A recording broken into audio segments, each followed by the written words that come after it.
പട്ടികജാതിക്കാരുടെ വിഷയങ്ങൾ പറയുവാൻ, അവതരിപ്പിക്കുവാൻ പട്ടികജാതി പ്രതിയായിട്ടുള്ള ഒരു മന്ത്രി ഈ നിയമസഭയിൽ ഉണ്ടാവേണ്ടത് ആവശ്യമാണ്, കാലഘട്ടത്തിന്റെ ആവശ്യമാണ്. ഈ ന്യൂസ് ബുള്ളറ്റിൻ നിങ്ങൾക്കായി സമർപ്പിക്കുന്നത് Aurora she collections, Kalathippady, Kottayam. കുറഞ്ഞ ചെലവിൽ അണിഞ്ഞൊരുങ്ങാം.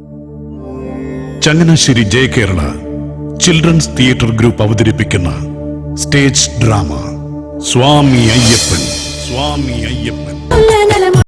നമസ്കാരം, ഏവർക്കും കേരള മലയാളിയിലേക്ക് സ്വാഗതം.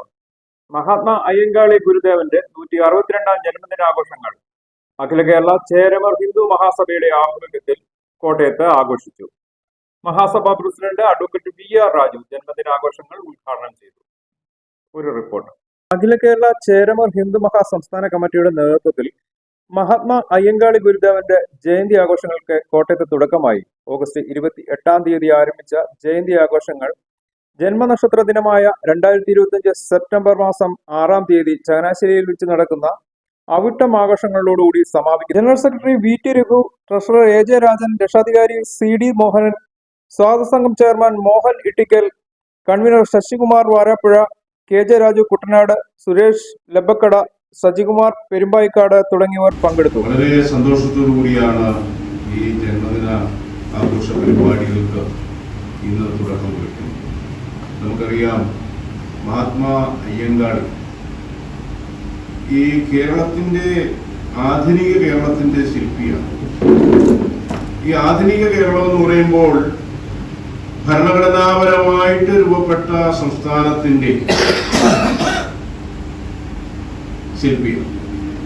ഭരണഘടന നിലവിൽ വരുന്നതിന് മുമ്പ് തന്നെ നമ്മുടെ ഭരണഘടനയിൽ വിവക്ഷിക്കുന്ന ജന്മാവകാശങ്ങളെല്ലാം എല്ലാ ജനങ്ങൾക്കും നൽകണം എന്ന് ശക്തമായി ഭരണാധികാരികളോട് ആക്രോശിച്ചുകൊണ്ട് ദീർഘമായ സമര പോരാട്ടങ്ങൾ, കർഷക തൊഴിലാളി സമരം ഉൾപ്പെടെയുള്ള കാർഷിക മേഖലയിലെ സമരം, വിദ്യാഭ്യാസ അവകാശത്തിന് വേണ്ടിയുള്ള സമരം, പൊതുനിരത്തിലൂടെ സഞ്ചരിക്കുവാനുള്ള സമരം ഉൾപ്പെടെയുള്ള ധാരാളം സമര പോരാട്ടങ്ങൾ നടത്തി ഈ രാജ്യത്തെ മനുഷ്യരെല്ലാം ഏകോദര സഹോദരങ്ങളാണ് എന്ന് ഭരണാധികാരികളോട് വ്യക്തമായിട്ട് ബോധ്യപ്പെടുത്തിയ ഒരു നേതാവാണ് മഹാത്മാ അയ്യങ്കാളി. ഇതൊരു ഐക്യ സമുദായത്തിന്റെ മാത്രം നേതാവാണ് എന്ന് പറഞ്ഞ് കരുതുന്നുണ്ടെങ്കിൽ അത് ശരിയല്ല. ഐക്യ സമുദായത്തിന്റെ മാത്രമല്ല, ഐക്യ അടിമത്വവും ഇല്ലായ്മ ചെയ്തതിനു വേണ്ടിയുള്ള പോരാട്ടങ്ങൾ നടത്തിയതോടൊപ്പം തന്നെ പൗരാവകാശങ്ങൾ, ഒരു രാജ്യത്ത് പൗരന്മാരുടെ ജന്മാവകാശങ്ങൾ, ജനിച്ച മണ്ണിൽ ഉത്തമ പൗരനായിട്ട് മനുഷ്യനായിട്ട് ജീവിക്കുവാനുള്ള അവകാശങ്ങൾ അത് നിഷേധിക്കുവാൻ പാടില്ല എന്ന് പറഞ്ഞുള്ള സമരമാണ് നടത്തിയത്. അത് ഒരു ജാതിയുടെ പേരിലോ മതത്തിന്റെ പേരിലോ വർണ്ണത്തിന്റെ പേരിലോ ജോലിയുടെ പേരിലോ കുലത്തിന്റെ പേരിലോ വേർതിരിവുണ്ടാകാൻ പാടില്ല എന്നാണ് അദ്ദേഹം പൊതുസമൂഹത്തോട് ആജ്ഞാപിച്ചത്. അപ്പൊ ആ ഒരു ആജ്ഞാപനം അല്ലെങ്കിൽ ആ ഒരു ഗർജനം എന്ന് പറയുന്നത് അത് ഒരു സമുദായത്തിന് വേണ്ടി മാത്രമല്ല. എന്റെ കുട്ടികൾക്ക് അക്ഷരം പഠിക്കുവാൻ അവകാശം നിഷേധിച്ചാൽ, എന്റെ കുട്ടികൾ എന്ന് പറയുന്നത് അദ്ദേഹത്തിന്റെ ജാതിയിലെ കുട്ടികളെ കുറിച്ചല്ല അദ്ദേഹം പറഞ്ഞത്, അക്ഷരം പഠിക്കുവാൻ അവകാശം നിഷേധിച്ച എല്ലാ സമുദായങ്ങളും അരക്ഷിതാവസ്ഥ ഉണ്ടാവണം. സമ്പത്ത് ഉത്പാദിപ്പിക്കുന്ന ആ ജനവിഭാഗം ആരാണെന്ന് ഭരണാധികാരികളെ ബോധ്യപ്പെടുത്തിയെങ്കിൽ മാത്രമേ അവരുടെ ആവശ്യങ്ങൾ അംഗീകരിക്കുകയുള്ളൂ എന്നുള്ള ഈ ബോധ്യത്തിന്റെ അടിസ്ഥാനത്തിലാണ് അദ്ദേഹം കാർഷിക മേഖലയിൽ 1 വർഷം നീണ്ടുനിന്ന കാർഷിക സമരം നടത്തിയപ്പോൾ ഒരിക്കൽ പോലും രാജാവ് കാണാത്ത ജനവിഭാഗത്തിൽപ്പെട്ട മഹാത്മാ അയ്യങ്കാളി ആരാണെന്ന് രാജാവ് തിരക്കി. കാരണം ഖജനാവ് കാലിയായി.